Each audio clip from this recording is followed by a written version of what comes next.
Are we live? Yeah, hope we are.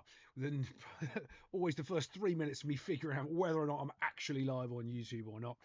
Well, hopefully I am, and we're going to be here. Why is Chelsea? I don't even know why that's there. Let's get rid of that quickly. Yeah.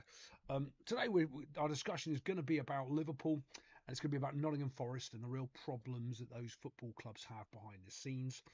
They're going to be pretty in-depth talks about Liverpool tactically. Forest is going to be not very nice for the Forest fans. They're not going to like hearing what I'm going to say, but it's going to be the truth.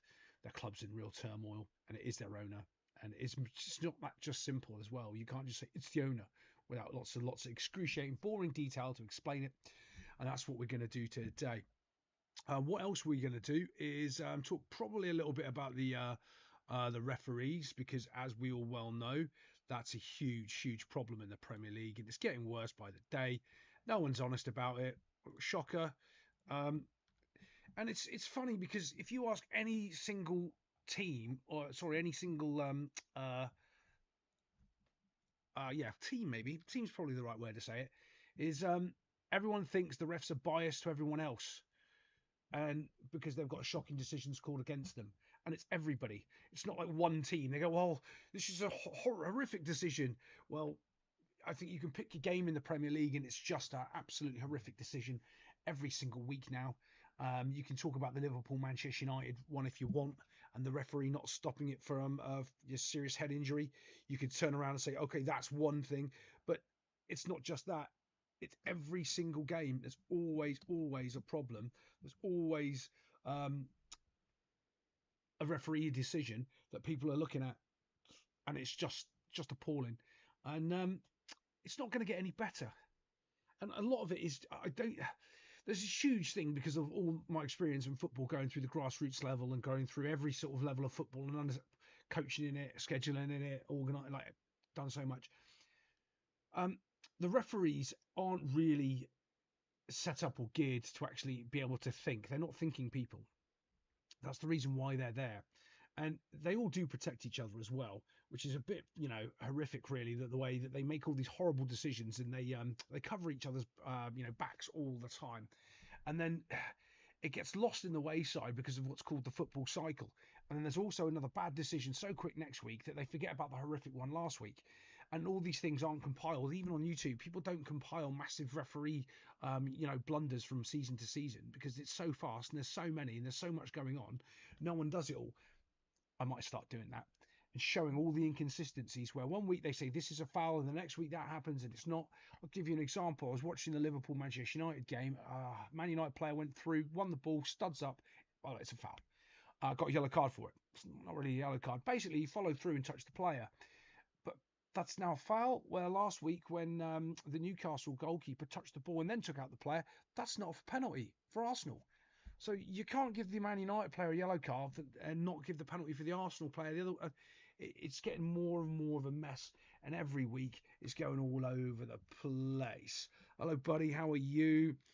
You're gonna like my chats today. I'm gonna do a big breakdown on Liverpool and lots of the problems happening at Liverpool, because it's not just the back line at Liverpool. And I said I'm also going to get into the Nottingham Forest discussion and the real problems with Nottingham Forest, because Forest have a real sort of problem on their hands right now as well. And as I was saying, it is their owner, and it's not just that simple of saying, yeah, it's their owner. And I also hear this thing in like Maranakis we trust from the fans. You're a fool. Owners come and go. Owners are just there for their own self-glory a lot of the times, or their own money making, not necessarily for the best interests of the football club. So let's start with that Forest breakdown a little bit, because get out of the way so we can get on to the longer topic of how terrible Liverpool are and how much Virgil van Dijk is awful and gets a free pass all of the time and no one calls him out. If that was Harry Maguire playing as bad as Van Dijk is, he would be getting slated, absolutely slated, and he's not. So when we're talking about Nottingham Forest, we have to be a little bit realistic of what's going on with the football club. Okay, and that's the problem. Football fans and football teams, no one is really realistic.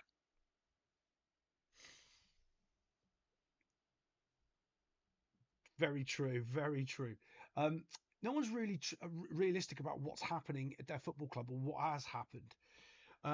So when you think of it like this, um, Nottingham Forest came up from the Championship. Okay, great.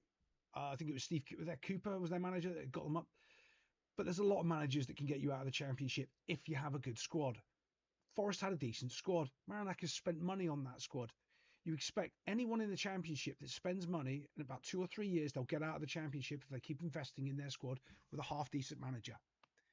Happens every year. Three teams come up, they get out of the Championship. There's plenty of managers that can get you out of the Championship and get you up into the Premier League because three do it every single year. Marinakis didn't get Cooper, and it wasn't some magical, oh, he's the best manager in the world. He did well at Forest, had a good team, got promoted. When they came up, though, what happened? They were in the bottom four and was getting relegated until Nunes came in. When Nunes, Espirito Santos came in, he took them up to the Champions League spots. Then the owner got a bit of delusions of grandeur. Forest didn't overachieve, Nuno did. The owner didn't buy in new players. It was just like when Steven Gerrard was at Aston Villa and they almost got relegated. They got on a decent manager and then Villa were up in the top four. That's the difference of a good manager than just a manager with a half-decent squad. That's what happened at Forest. They're not going to get that again. That was a marriage that worked perfectly. They're not going to get another manager coming in that's going to take them up to the top four. It's not going to happen. They lost that guy. It doesn't matter who they put in front in Forest. It doesn't make any difference. The squad's kind of okay, but they're not going to be play unless they play the similar way. Sean Dyche is probably going to come in, but he's still not going to get them to climb the table like Nuno did. They're still not going to get up there. And that delusion of getting up into the Champions League spots that their owners had, he's lost it. Now, there's also a bigger discussion with the owner, because this is where the owner, and this is the real problem, and this is what's going to continue to happen at Forest. Okay, so I'm going to draw a little bit of this out so you can see what I'm talking about here. Do I have my little drawing tool? Whoa, I do. Yay, my drawing tool. Right. So if you think about this as the owner, right, this is the manager. Okay. What happens next? If they choose Sean Dyche, he will relegate him. I don't think he will. I think he'll be in a relegation fight, but I don't think. They had such a good season with Nuno. They think that that's the normal. It's not. They were lucky. The squad was right with the right players and the right manager that took them up to those Champions League spots. They're not going to get that with bringing in somebody else new. It doesn't work like that. Football isn't like that. You can have a whole bunch of managers or a whole bunch of players, and it's basically finding the right balance to the mix. Look at Carlo Ancelotti at Real Madrid, established manager, absolutely fantastic. Goes to Everton, he's doing rubbish. Why? Because the players aren't there for him. He can't fix that. He doesn't know how to do that. Getting the right manager in at the right time and having a run with your club is very, very difficult. Hello, mate. Yeah, I'm not doing too badly. So this is what you need to think of. The biggest problem Forest have is Edu. Edu's come in. Sup, James? How are you? Not new viewer. I've seen your little avatar before, buddy. Haven't you? Commented on my videos. What are you talking about? You not new? Yeah. So this is the problem at Forest, where the owner, we're gonna have the owner right here, owner, and the manager was here, and they were talking directly. Now you've got Edu in the way, and Edu's the problem that's coming at Forest. Since he's come in, let's break down what happened with Nuno. Nuno got a bunch of players given to him that he didn't want, that Edu got in. Right? Edu's talking to the owner. Okay? So this is what ends up happening. When the owner is talking to somebody else and he's not directly talking to the manager, this relationship is always going to be broken. And that's what's happening now. So you need that. You can't have that. Well, you can, but it all depends on the ownership level. If the ownership model is something like a Qatari ownership base where they're hands off, or the Glazers and they're hands off, this guy's super important, and these two are communicating, making the club work. Okay? That's the only time that you need this guy over here. If you've got a hands-on manager like Marinakis or Abramovich was, you do not need this football director here. This has to be the direct line of communication. These are the two that are looking for the transfers. These are the two that pick and identify the players that they need. These are the two that trust each other. As soon as they start to add in this third body, This guy's got to justify his job. Now, remember who Marinakis is? Okay? He's volatile.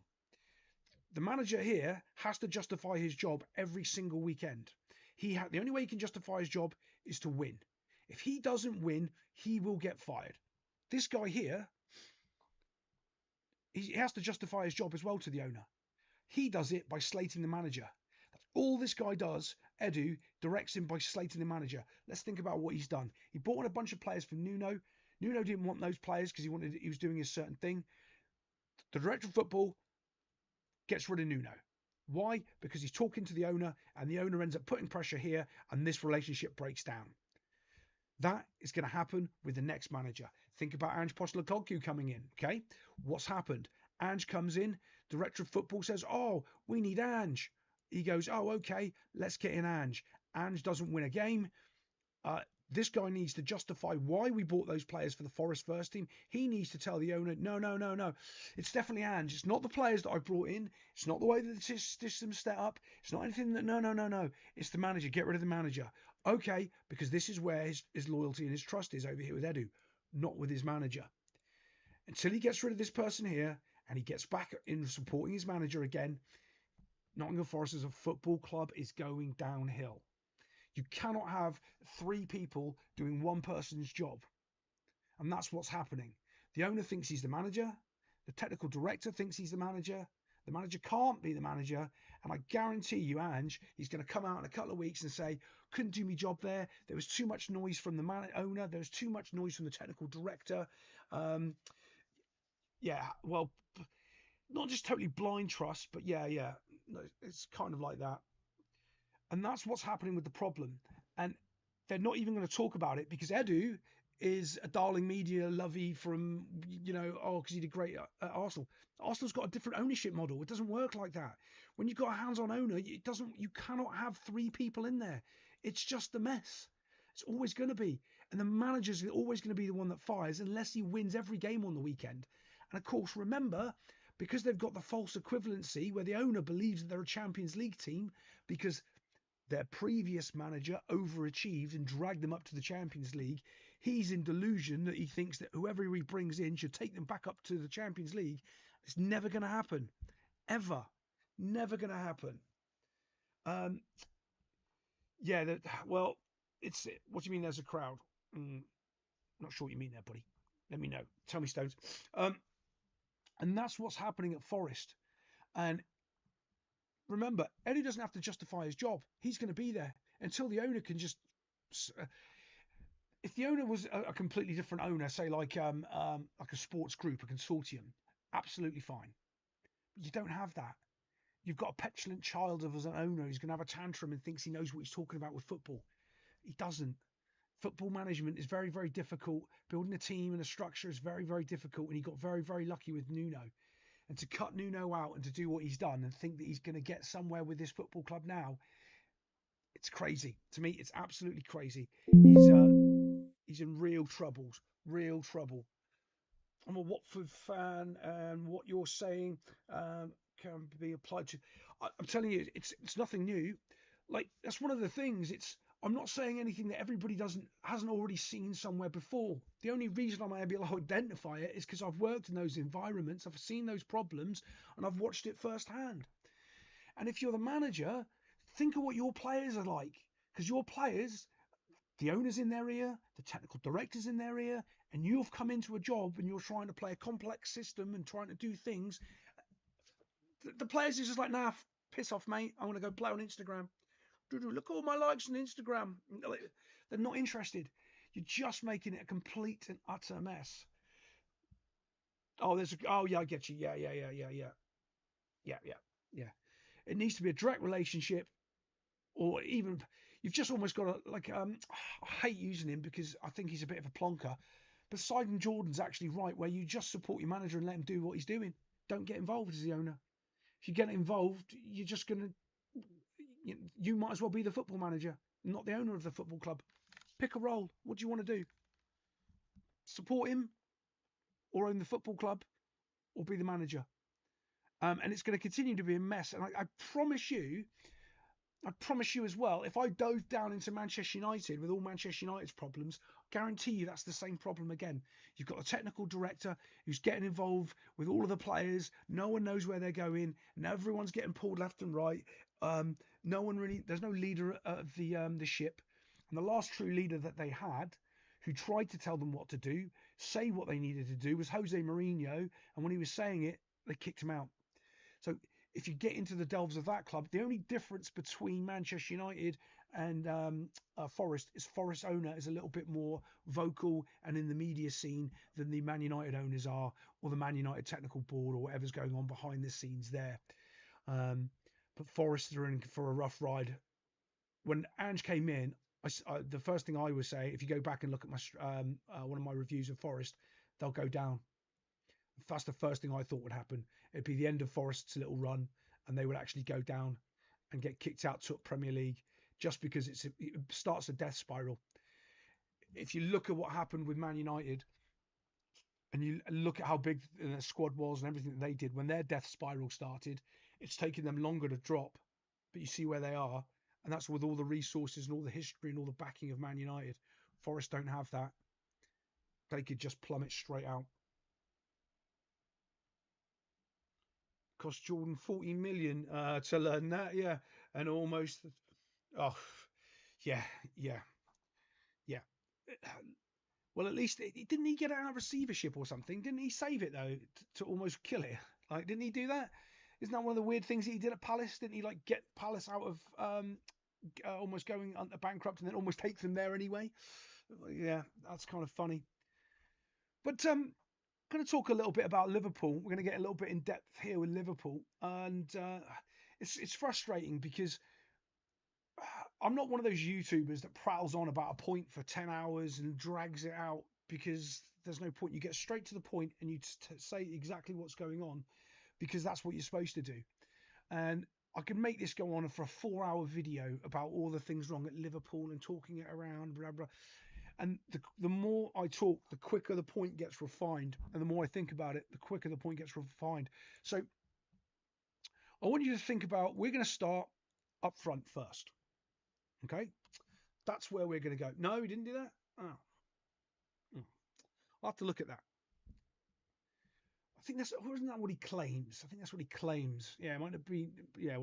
So if we take Liverpool's front three, okay, we're going to say that's Luis Diaz, that's Darwin Núñez, and that's Mo Salah. Right? That's a brilliant S. That is definitely an S. Right. Is Mo Salah running around their back four, creating havoc, dropping in, coming over here and picking up passes? No. Are these two, Darwin Núñez and Luis Diaz? Yeah, 100% they are. They're running around all over, causing chaos. They are coming short, making mistakes, giving fouls away, backtracking back. There's energy, there's excitement. They're doing stuff with the ball. They'll run with it. They'll do all stuff. Now, Jota would also do that, but then Luis Diaz also played up front here in the middle. Also what happened. How are you a bit late today? What did I miss? Not much, mate. I try to ramble for the first sort of like couple of minutes, mainly because I need to figure out if I'm actually live on YouTube, and I never work it out. Parish, okay. Oh, Parish saved it from going under. Okay. Liverpool's front line has got no energy. Isak is no energy. Gakpo's no energy. When you see Cody Gakpo pick up the ball, you know exactly what he's going to do. He's not going to run past the player down the line and beat the player. He's going to run to the corner of the 18-yard box and try and kick it in the goal. That's all he's going to do. There isn't, when they're actually, and they're in the other team and they're attacking and they're in that final third, Liverpool, not one of their current forward lineups, Mo Salah, Isak or Gakpo, is making any movement whatsoever to create space. None. When I was watching that game this weekend of Liverpool-Manchester United, there was no dynamic running. There was no off-the-ball movement. There was no forward play. There was no space getting created. They were just all, including a lot of the midfielders, stood still trying to pass the ball into ridiculous spaces that weren't there. Núñez was creative chaos. Yes, he was brilliant. He was brilliant. They don't realise how much they're missing Darwin Núñez. Darwin Núñez would have scored 3 goals in that game this weekend. Promise you. Would have scored 3 goals. Wrong. He would have scored 1 goal and missed 3 open goals. That's what Darwin Núñez would have done. He would have scored 1 worldie and missed 3 open goals. But he would have caused chaos because he was always on the move. He was always running. He was always coming short. He was always creating and doing something, making the other teams do something. The fans have their favourites. Salah's like way off it. Yeah, Salah's got completely way off it. But if you just look at that Liverpool forward line, and if you're watching this weekend, have a look and watch of how much lack of movement that they have up front. There's none. When they get to that final third, one goes wide left, one goes wide right, one sits in the middle, and that's all they do. Ball goes out wide right. Salah tries to beat the player. If he doesn't, it goes back into the middle, goes over there, tries to beat the player to shoot into the top corner from Gakpo, doesn't, comes back out. Liverpool lose the ball, counter attack, they score on the other end. It's so obvious to watch and easy to see. Luis Diaz was running all over the place. All over the place. They missed Luis Diaz massively. Darwin Núñez was running all over the place. Diego Jota, obviously different reasons, but they still miss him. He was running all over the place. He would drop it in midfield, pick the ball up. So would Núñez. So would Luis Diaz. Isak's not doing that. Gakpo's not doing that. That new kiddie, and I don't know if I say it, if it's the right guy, Ekitike, he was on fire. He was doing that. He was coming in, dropping off. Because when you come in, remember, you bring a defender with you. That opens up space for the runner in behind, for Mo Salah to come in behind. If you're never coming in to receive the ball and you're always stood in the same place, those defenders are always set. There's no space for Mo. There's no space for Gakpo. Everyone's just in a line. By the time the match would end, Núñez would be good. Yes. Yep. Absolutely right. Yep. Darwin Núñez kit was always a mess. Always. Because he was involved in everything. You never knew what he was going to do. Absolutely brilliant. But that's the sort of chaos that you need to open up teams. You need that. You need people. And when you say chaos, it's really someone with energy running, coming in and creating movement. And that's just the forward line. And what Liverpool were good at doing last season was scoring goals. And they're not doing that because they're so easy to mark. Isaac stood there. Mo Salah stood there. Gakpo stood there. They just stand 2 players in front of them. What are you going to do? Pass it backwards. Okay, great. We'll run over the other side now because we'll put 2 players in front of Mo Salah because he's going to try to beat us and then he'll pass it backwards. Okay, great. He was energetic. Yep, when he came on. Yep. So that's the next person I was going to get onto. Chiesa. Chiesa is the answer for them to replace Luis Diaz out on that side. He won't. This is the problem that Arne Slot's also got. Griffwood FC, right? So Arne Slot is still a manager that hasn't got the balls to drop players that are worth 150 million quid. Chiesa should be playing probably instead of Mo Salah or Gakpo. And it doesn't happen. When he does that, you'll start to realise whether or not he's going to be a manager or not. Because right now, Chiesa and Ekitike are his most 2 productive forward players, and they're the players he doesn't play. He plays Mo Salah and Isak, who are the most expensive players, which is going to cost him his job if he keeps doing it, because he's going to keep losing football games doing it, because they're not playing well. And this is the time when a big-time manager steps up and he earns his stripes. Let's see if he earns his stripes. I don't think he will. I think he'll keep playing with the same old, same old. I don't think he's got the courage to drop Isak or Gakpo or Salah and say, no, I'm putting these guys on because you're not doing it for me. To be fair, who's that little Rio kid that scored in Newcastle? I'd have him on the left, Cisse on the right, Cisse, I'm going a blank. Chiesa, what am I saying? Cisse, Chiesa, and then Ekitike up front and just terrorise the other team. I'm going to avoid the midfield problems with Liverpool because I don't think Liverpool have got midfield problems. I think the Liverpool midfield is getting all sorts of problems because they've got no one to pass to in forward positions, and the defence is so poor that makes things look like that there's a problem in midfield. And I don't think Liverpool's got a problem in midfield. I think their midfield is absolutely fine. I just think it's their back line and their forward line that's creating the problems, and that middle area is going to get to I think Arnie Slot's lost the plot. That's going to be a theme song soon. You watch. That's going to be a fan chant. I'm sure that will come out sooner or later. Yeah, I think Slot could go if this keeps happening. There's too much money invested in the squad. But the problem is, who do you get to replace him? I heard Jurgen Klopp's available. Imagine that. Jurgen Klopp go. If Jurgen Klopp came back right now, Liverpool would be title favourites. Promise you. I guarantee you. Um, oh yeah, yeah. Of course, yeah. When Ten Hag dropped Ronaldo, he was criticised. Yeah, 100%. But you see, the problem is, if you drop the player and you win the football game, you're justified, and that's where it always comes down to winning. That's why you need Chiesa and Ekitike, those players, to step up. If you drop those players, you back those other players, and they reward you. Now you know what they've got to prove their worth, but also you unsettle the squad, and I think there's a lot of unsettled stuff going on at Liverpool as well. Remember, there's been a lot of change. Virgil Dutton always. Oh, yeah, yeah, he is Virgil van Dijk, right? He's creating more problems as well because he's a rubbish defender and he keeps blaming that left back kiddie. And you can see it when the goal goes in. He turns around to look and blame the left back. Um, is that Florian Wirtz? I can't remember who the left back is for Liverpool. You know I don't care. Like, it's a sad thing. You know I don't care about which players where. I'm just going to slate them all anyway. Um, yeah, yeah, yeah. Arnie Slot lost the pot. Bring back Klopp. Yeah, that's what. Yeah, that's the song that they're going to start to sing soon. Yeah, as soon as someone gets hold of that, oh yeah, because the away fans will sing it more than anything. But with Liverpool's defensive line, Virgil van Dijk, I honestly think Konate wants to leave because of Virgil van Dijk. I think Konate knows how good of a defender he is. He knows he keeps covering for Van Dijk, and he knows that he's getting in trouble for Van Dijk not doing his job.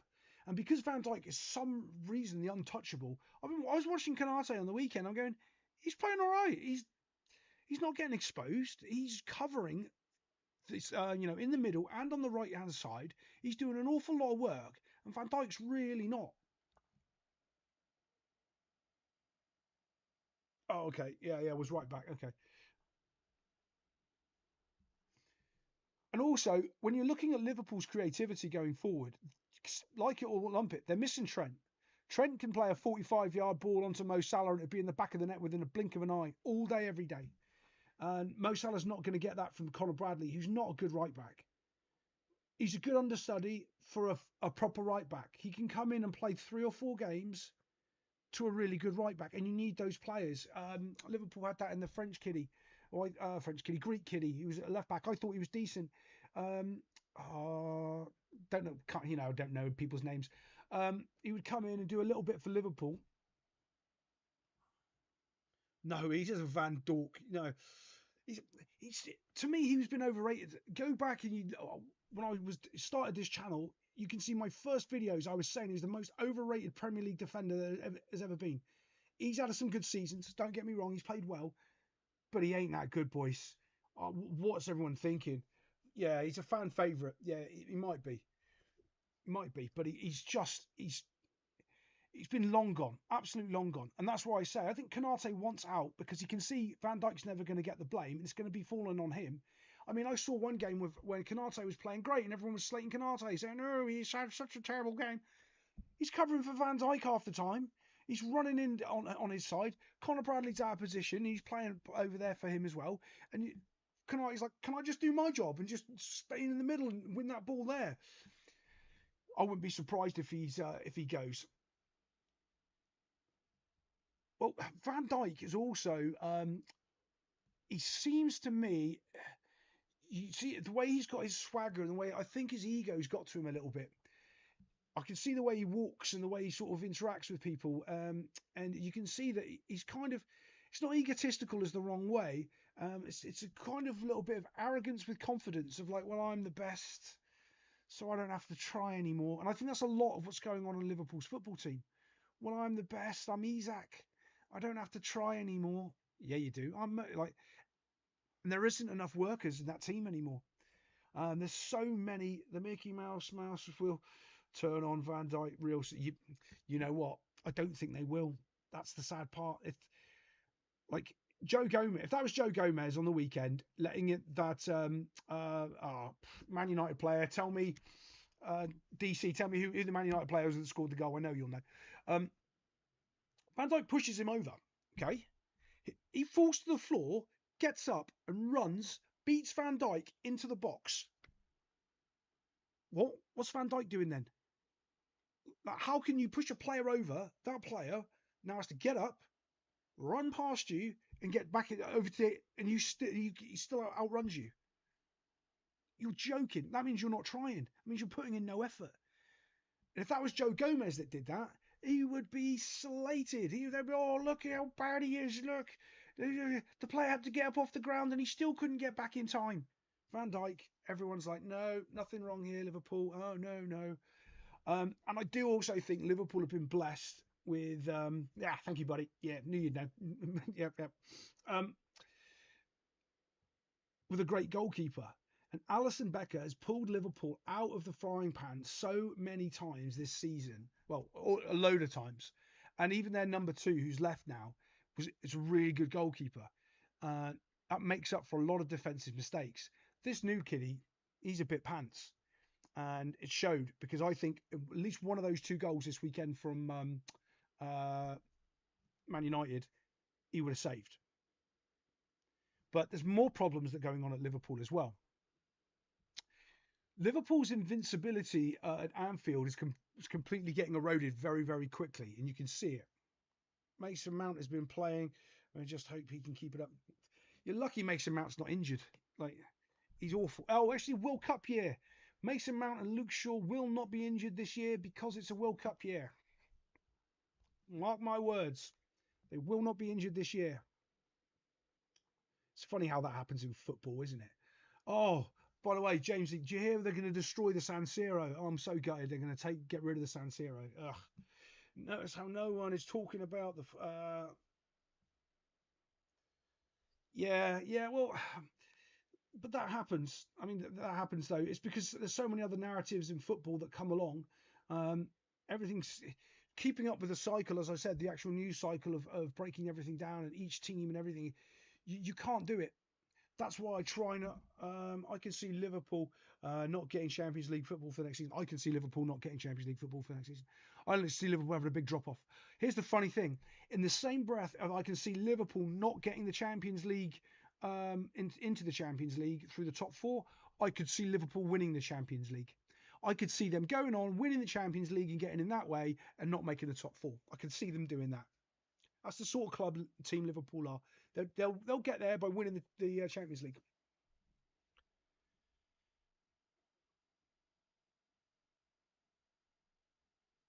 Oh, you're on about, oh yeah, Bruno.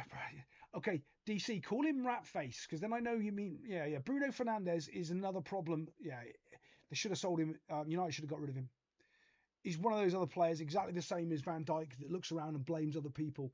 The difference is Rat Face has got an ugly look on his face when he does it. Van Dijk does it and he looks imposing and menacing.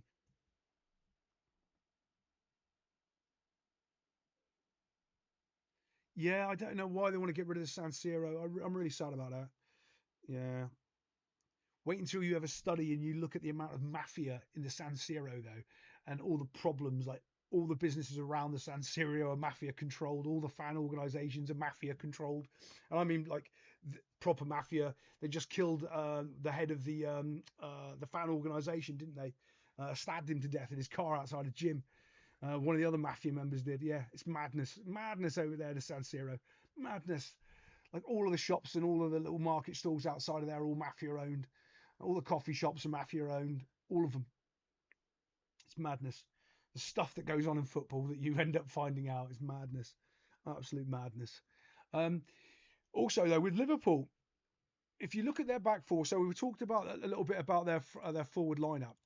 But if you look at their right back, their 2 centre backs, and their left back, Andy Robinson has had it. He's not there. The new guy, he's not bedded in yet, and that's because his partner here, Virgil van Dijk, is pants. To me, I think Canati is the only decent player. That Conor Bradley's useless. You're trying to mount a defensive title sorry, to defend your title with a back four like that, you're in real trouble. Absolute real trouble. Them not getting Gahey from who's this team? Crystal something or other. James, you'll know who they are. If them not getting Gahey has really sort of rocked their boat a bit. And again, I don't think they should have got rid of that Kwanzaa kiddie because I quite liked him. I thought he was tidy on the ball. He was still young and up and coming. He, quite a decent little player. And Liverpool have shot themselves in the foot by getting rid of players that were part of this squad. Similar to the Frank Lampard did very well with no signings in the first season, and then the plot. Okay, so there's a reason why that happens. Okay, I'm going to talk about this with coaches. So when you're taking over a team, Slot had Klopp's team. Can't deny that. That's Jurgen Klopp's team. It's not Arne Slot's team. That team for the first season, all he had to do was keep playing and keep the wheels on, and it's it's Klopp's team. That is the same in any single football club. It takes 3 years for you to build your own club. This is the transition year when he's making, transitioning from Klopp's team to his team, and then it'll be fully his team by the third year. That's the year. It takes 3 years for that cycle to happen. Okay, and that cycle, Eagle, don't know who they are. Don't know who they are.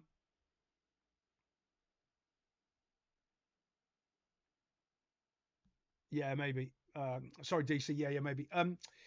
The the thing with that people don't really sort of understand is why that 3 year cycle happens, and that's mainly because of mentalities and from the players, from them being told the old message and getting the new message. So it's it's just going to sound really real bad analogy, but Fenway Sports Group fucked up. Yeah. Oh yeah, yeah, yeah. Well, this is an analogy. When you're in an when you get rid of your old girlfriend or whatever, and you're in a new relationship, you still have tendencies that you do in that old relationship for a little while until you're fully embedded in the new relationship. It's a very similar thing in football, where you're still doing some of the old things that Klopp told you to do because it's been there for so long, and now you're not doing all of the things that Slot wants you to do. Slot, I don't. Here's the other thing, right? When I watch Liverpool play, I don't see an Arnie Slot. Everyone says, "Oh, a controlled Arnie Slot way of playing." I never see Liverpool in control of games. I don't see them. I see them holding onto the ball.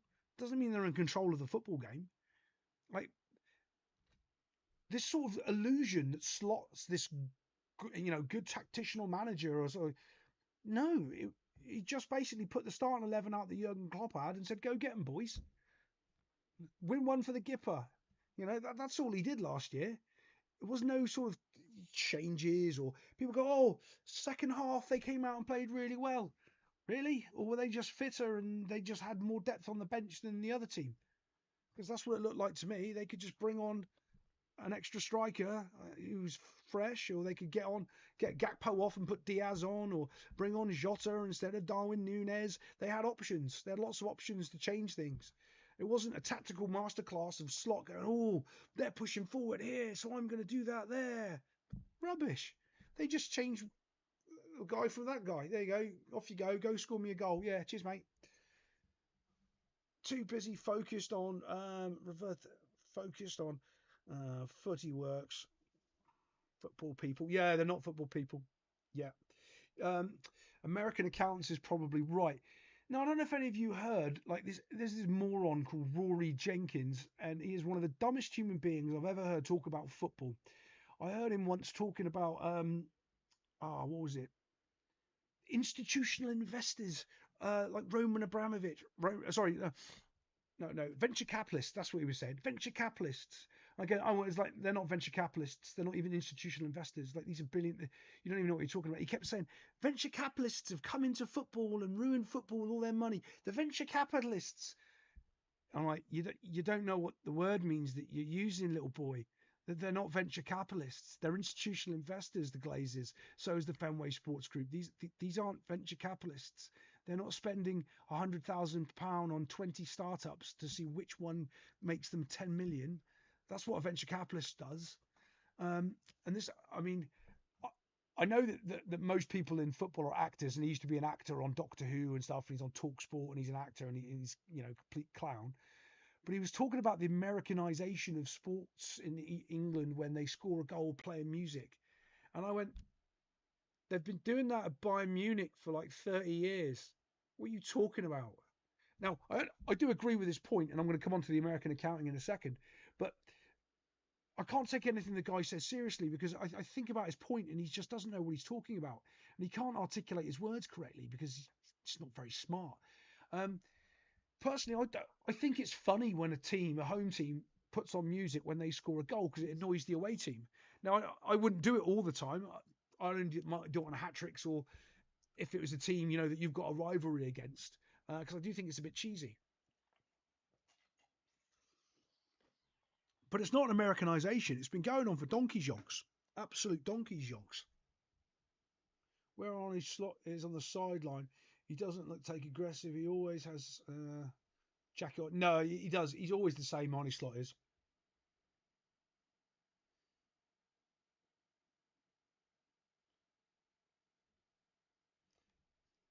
We all miss Roman Abramovich. Let's be honest. Even if you're not Chelsea fans, everybody misses Roman Abramovich and some nonsense that he's going to do. Like, just going to buy half of someone else's football team just because he wants to and stick them on the bench at Chelsea. Everybody, like, oh, what's he done now? What's he gone and done now? Always. And you can't deny that he loved that football club and he was there until the UK banned him. He was there at every home game. Yep, 100%. They're safeguarding their investments. It's a completely different way of investing. And when you use words incorrectly and wrong, those words no longer have any meanings. And then everything that you say has no meaning because you're using the wrong words. And the fact that people use the wrong words all the time and everyone thinks it's acceptable, it's not. You're just an idiot. I mean, there's one guy on the I've heard. I've never really watched him once again. I'd love to have a debate with him because if I bleeped every time he said fam, blood, blood, fam, blood, blood, blood, fam, he wouldn't say a single word. How can you take that adult seriously when he can't articulate a sentence without saying fam, blood, right, fam, blood, fam, blood? What are you talking about? Yeah. Take your time, slow down, get your words out properly. That's what I'd suggest to that kid. I think he was on Arsenal fan TV or something years ago. Don't know where he is. I really need to learn these accounting terms. Yeah, the accounting terms are important. It's massively important. It's like there's not that anyone knows anything about law on this channel, but let's just say we were a lawyer, okay? And in the words of the law, let's just say they don't teach you this at law school, but let's just say if you knew. So when they use the word, do you understand the charges? Or what's your definition of the word understand? That's important in law. Not that we're into law, but let's just say if I got me law dictionary out and we went through the legal terms of what the word understand means. In law, does the word understand means you accept it? Or does it mean that you cognitively understand the charges brought before you? You and I would assume when we use the word understand, it means we cognitively understand the words brought before us. But what if in the legal terms, when you use the word understand, it means you accept the charges? Well, that changes the definition of the word understand and it changes your approach. Do you understand? No, I do not understand because you do not accept the charges. I don't. No, I don't understand. No, don't understand. So knowing words and what the meanings are behind them are massively important because otherwise people can just trick you. And the whole world is a trick. The whole world's an illusion. And if we're getting beaten down by the simple things in football, imagine what else is going on with all the other nonsense. Mm-mm-mm.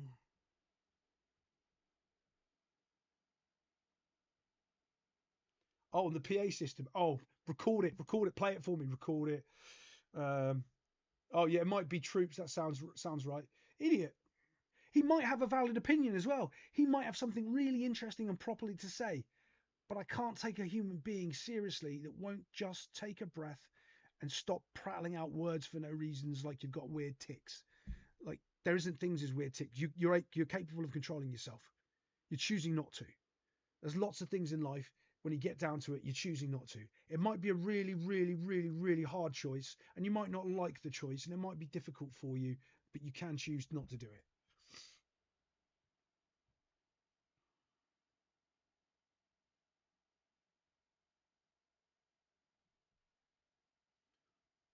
Really? 442 is trying to sell timeshare. What I've got to fight. I've got to,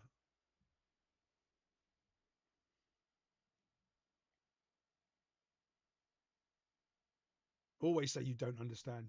Always. Even if you think you do, you don't understand. Ah, yeah, but it depends on which legal system you're in. If you're ever in trouble, DC, jump on Discord. I'll have a chat with you. You'll be all right. I'll get you safe. You know it. Well, actually, in your country, just get some money, and I think you'll be okay. Um, yeah, no, but I do think Liverpool's on a slippery slope. I actually think that they're. I think Man City might win the league. I know it sounds a bit weird, but in about 5 games, we're going to know if Man City are going to win the league because I think they're a club and a team that knows how to do it. They're a manager that knows how to do it. Arsenal aren't serial winners. This nonsense that Arsenal are like a big club of stature of Manchester United, Liverpool, even Man City nowadays. They're not. They're not. They're not fighting to win the Champions League every year. They're not in Champions League finals every year. They're not up there fighting for the Premier League every year. They have been for the last couple of years, but it's not something that the club notoriously does over and over and over and over again for a regular period of time. They had one spent with Arsene Wenger. That's it. Yeah, I know if you go back in history, but you know what? Everything's changed after the year 2000. Pretty much after the year two, since everyone has been on the internet, everything's kind of changed.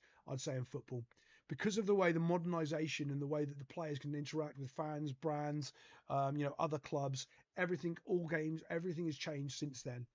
And I think that's a massive sort of moronic move to go back and look at years gone by and go, oh yeah, but we did it in 1972.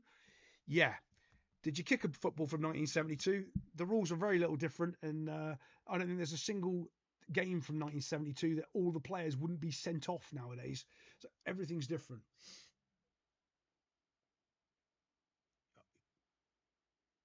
Yeah, no comment. Yeah, it's a great thing to say when ever asked by anything with a police officer. Yeah, don't ever give them your name. No, don't give them anything ever.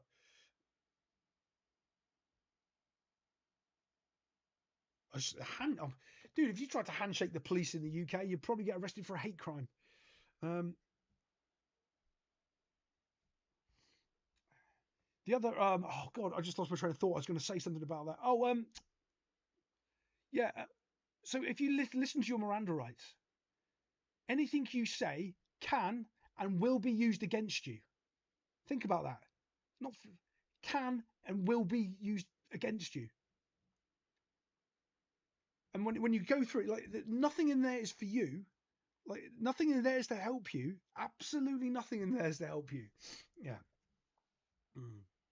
Yeah, I don't think Arsenal will win. I tipped Arsenal to win the league at the start of the season. I just think they've got this sort of ability, and it might. I'm telling you, it might be. They might be Spursy, right? Arsenal have got this ability just to lose it in the last 6 weeks of the season. They're going to Spursy it up again. I think Liverpool won't be anywhere near. I think it'll be Man City and it'll be Arsenal going through for the championship for the title. And I think Man City will pip Arsenal because Arsenal will bottle it. They'll Spursy it up again. Absolutely Spursy it up.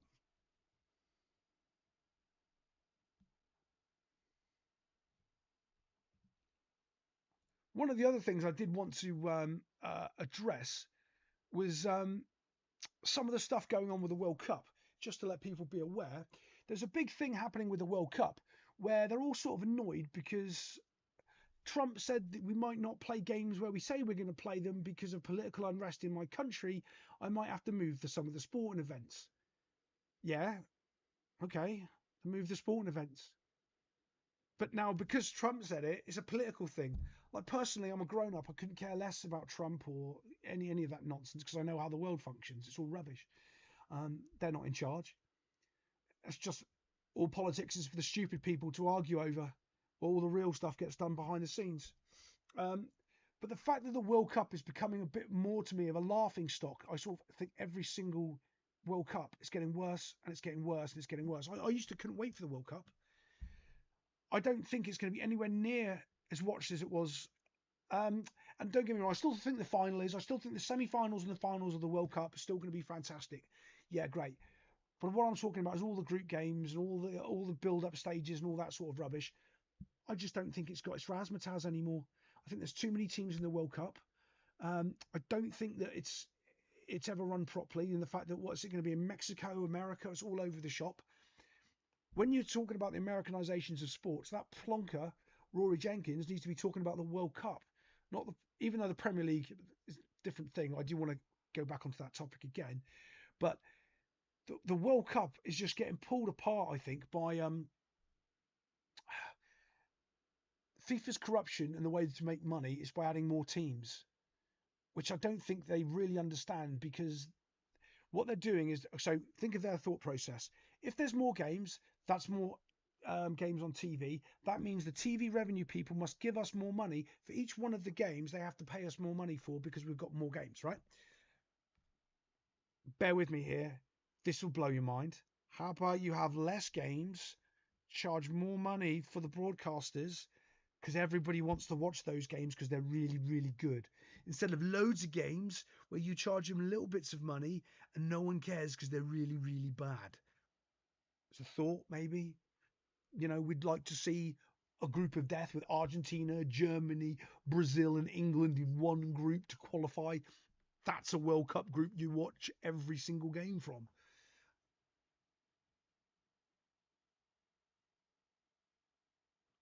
Yeah, the next year. Did you hear? I'm gonna have to find this clip. Okay, it's Gab Marcotti. This guy is a big fat bloke who's on ESPN. He's a football journalist. He's never kicked a football in his life. All he does is eat food, and that's what he talks about. And when I grew up in Italy, he's got one of those big, flabby chin things.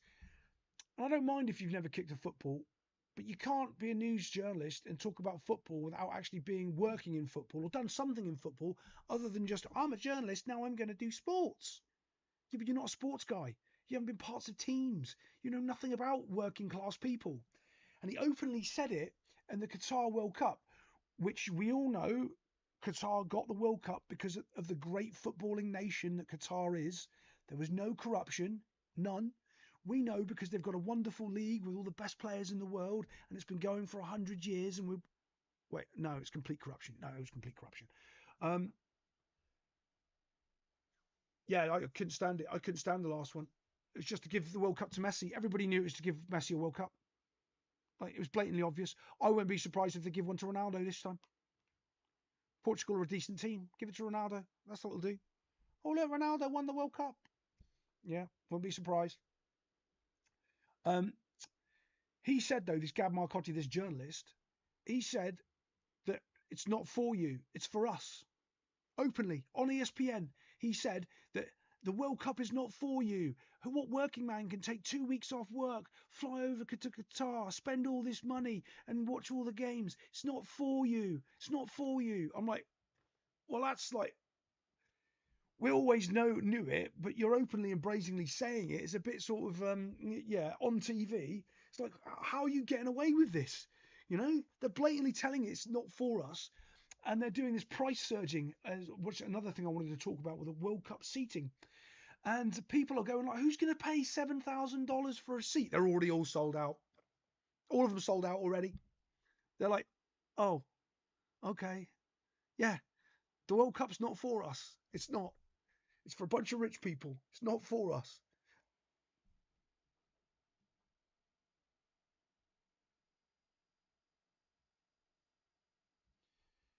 Oh yeah, yeah, yeah. It's just a coincidence that what they lost against an Arab nation and then they won the World Cup. Oh, you don't think that isn't part of the TV script? Oh look, yeah, we beat the World Cup final. Yeah, we beat the World Cup. We're the best team in the world. We beat them in the opening game. Yeah, we're much better than them.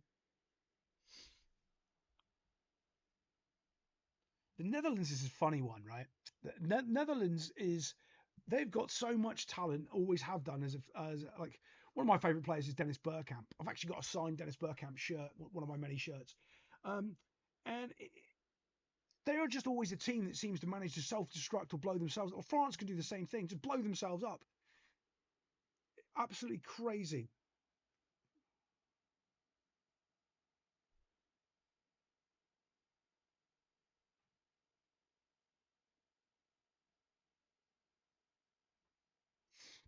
Yeah, maybe. I didn't know he won the Copper in 2021. Um, ah, there is another thing I want to really get into as well, but we don't really have time. I'm going to have to save it for next week. But I want to find out where all the good players have gone. I know why, because I know how the academies are run. But if you notice, there's no good young kiddies coming up, world stars. Lamine Yamal over in Barcelona, okay. But when Messi was coming out, there's Boban Kirkic who was better than him. There was who was that other kiddie that they ruined over Atletico Madrid, João Felix. But if you go back to like when there was Robbie Fowler, Michael Owen, Wayne Rooney, there was always a production line. It wasn't one club. It was loads of clubs producing loads of young talent, and they were always coming up into the first team. All of that's gone. All of that's completely gone in football. Argentina had three offsides goals. Yeah, oh yeah, scripted all day long. It's funny when you just see, like, yeah, when you see the script and you can see it, you just go, oh, okay, yeah, yeah. Sometimes it's a game, but it's very rare nowadays when you can watch a game of football and you can see two teams going at it, going at each other. You do sometimes in the Champions League, and I'll tell you what, you do a lot in the Bundesliga as well. The Germans go at each other. They actually try to win football games, but a lot of other places they don't. They don't really try to win football games.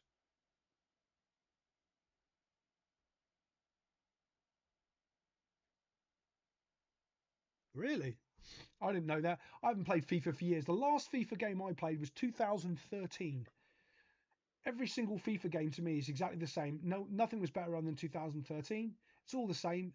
Actually, I think it gets progressively worse. I think the mechanics of the game gets worse. I think anyone who buys and plays the new version of it is a complete moron. Just wait a year and get it for a quid. Get it for £1 a year later. You know, people spending money on that EA rubbish is, to me, is massively problematic. Stop it.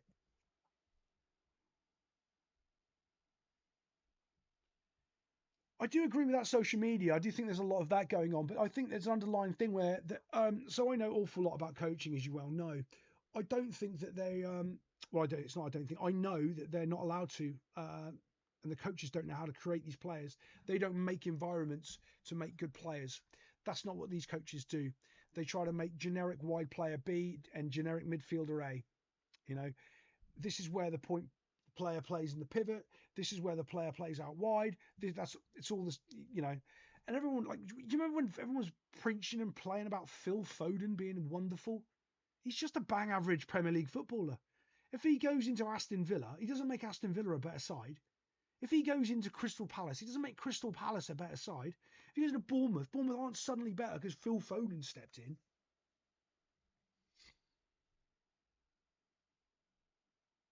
Dude, I've got a Sabutio set somewhere. It's in the attic somewhere. Yeah, I never actually played Sabutio. I collected Sabutio, but I never actually played it. I was one of those weird kids. Lamine Yamal might be another Neymar. Yeah, apparently Lamine Yamal's got a bit of an attitude as well. And again, he's not that good. Is he really good? Yeah, yeah. Is he a top level footballer? Yeah, yeah, yeah. But do it for 3 years and then we'll say you're really good.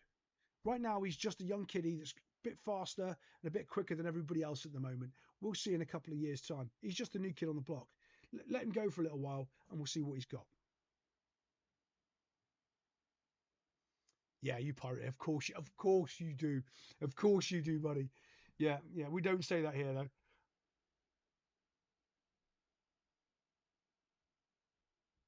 Yeah, real world beats digital all day long. All day long.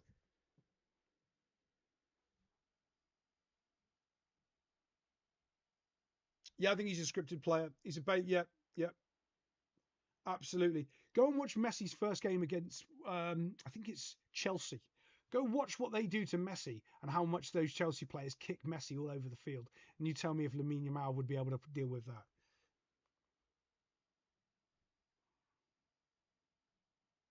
Oh yeah. Well, the problem is, it's like that pirating. It'll be the last little sort of rant I go on before we lock it off for the night. But the thing with pirating in nowadays and that sort of stuff is the fact that when everything is cheap enough for us to buy, we'll buy it. You know, when they made music too expensive, everyone started pirating music, and Spotify came up. So now no one bothers. Everyone just watches Spotify for free and does that, and watch a couple of ads. No one cares. The problem when they start making things so expensive, people just aren't going to bother. Just go, no, I'll just rob it. I'll just find a way around it. That's what's happening with all the TV rights as well in the UK, because there's a huge problem with Sky Sports lost like 40% of their subscriptions because the price is so expensive in the UK, and you still can't watch all of the football. You can only watch 2/3 of the football if you spend all of that money to watch the football in the UK. So people will just pirate it because they're not going to put up with it. They're not going to spend hundreds of pounds a month to not be able to watch the thing that they want. No, I've heard Neymar's birthdays, but not Lamar's birthdays. Probably he's probably just copying Neymar. That's probably what he's doing. But also though, there's no whizzy kid at Barcelona. Sorry, Barcelona at Real Madrid. There's no whizzy like. Where are all these whiz kids? There's always a new wonder kid at Ajax. There's always a new wonder kid at Bayern Munich. There's none. There's none. And even the ones that are coming up are absolutely pants. Yeah, football's gone a weird way, and I don't think it's going to get any better. Unless, of course, what's his name? Marinakis puts me in charge of Forest Academy for 5 years, and then we beat everybody in the world. That'd be fun. Oh, on my Patreon, I've got a thing coming up about that. I've got a phone call this week, and because they want me for a job thingy, and about a new league. I might be helping create a new league in North America, boys and girls. Yep. So that's going to be an interesting one. I'll let you know about that. Looks like they've got some funding, and yeah. So look out for that little video. It'll just say Cash's update. Other than that, boys and girls, I will say good night, and I shall see you next week. As soon as I figure out which button I'm supposed to be using to say good night. And I'll see you